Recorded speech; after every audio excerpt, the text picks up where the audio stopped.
पिता पुत्र का मर्डर कर दिया गया। हर बार कुछ ना कुछ इशू होगा, दंगा होगा, पुलिस के सामने दो हिंदू कत्ल हो जाएंगे, हिंदू महिलाओं के हाथ पकड़कर खींचा जाएगा, कहीं पे मुस्लिम लोग खड़े हुए हैं, उनको धमकी दिया जा रहा है, कब तक बीएसएफ रहेगा। उनको ज्ञात हुआ ये स्थिति बहुत ही संगीन है। हम भी चाह रहे हैं कि शांति प्रतिष्ठित हो, लेकिन शांति कैसे होगा? इस तरीके से शांति होगा? हर बार कुछ ना कुछ इशू होगा, दंगा होगा, पुलिस के सामने दो हिंदू कत्ल हो जाएंगे, महिलाओं के साथ बदसलूकी होगा, महिलाओं को हाथ पकड़ के, हिंदू महिलाओं के हाथ पकड़ कर खींचा जाएगा, उन्हें ऑफर दिया जाएगा कि आप कन्वर्ट हो जाओ इस्लाम में। ऐसे शांति होगा क्या? तो ऐसे शांति हमें नहीं चाहिए। नहीं, बहुत दिनों तक रहना पड़ेगा, ऐसा हमें लग रहा है कि सिचुएशन बहुत ही खराब है। अभी भी लोग जब रास्ते से जा रहे हैं हिंदू, उन्हें कहीं पे मुस्लिम लोग खड़े हुए हैं, उनको धमकी दिया जा रहा है, कब तक बीएसएफ रहेगा, उसके बाद सबको काटेंगे, ऐसा बोला जा रहा है।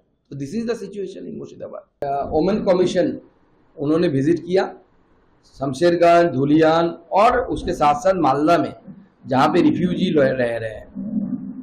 उनको ज्ञात हुआ ये स्थिति बहुत ही संगीन है, और मुझे लगता है कि संविधान के तहत कमीशन को जो जो पावर दिया गया है, सारा पावर एक्सरसाइज करना चाहिए कमीशन को, जिसके द्वारा शमशेरगंज या मुर्शिदाबाद में रहने वाले हिंदुओं की जो दुर्दशा हुई है उसको संभाला जाए और उसका निराकरण किया जाए। कि आप जानते हैं कि हरगोविंद दास और चंदन दास दोनों को पिता पुत्र का मर्डर कर दिया गया ममता बनर्जी के द्वारा, उनके प्रशासन की नालायकता के कारण दंगाइयों ने इनकी मर्डर कर दी।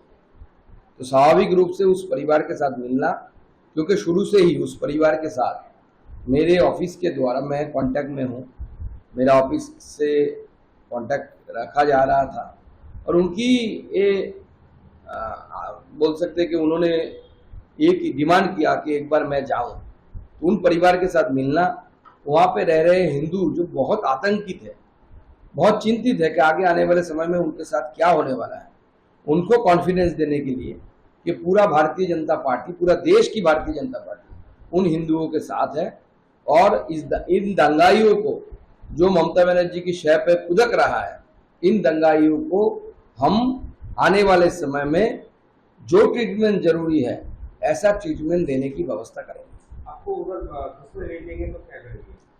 देखिए, घुसने नहीं देंगे क्यों, ये सवाल पहले ही क्यों आप पूछ रहे हैं? क्योंकि अगर कांग्रेस को उन्होंने घुसने दिया, कांग्रेस की लीडरशिप गई थी, सीपीएम की लीडरशिप गई थी, मोहम्मद सलीम साहब गए थे, अगर वो घुस सकते हैं तो हम क्यों नहीं घुस सकते?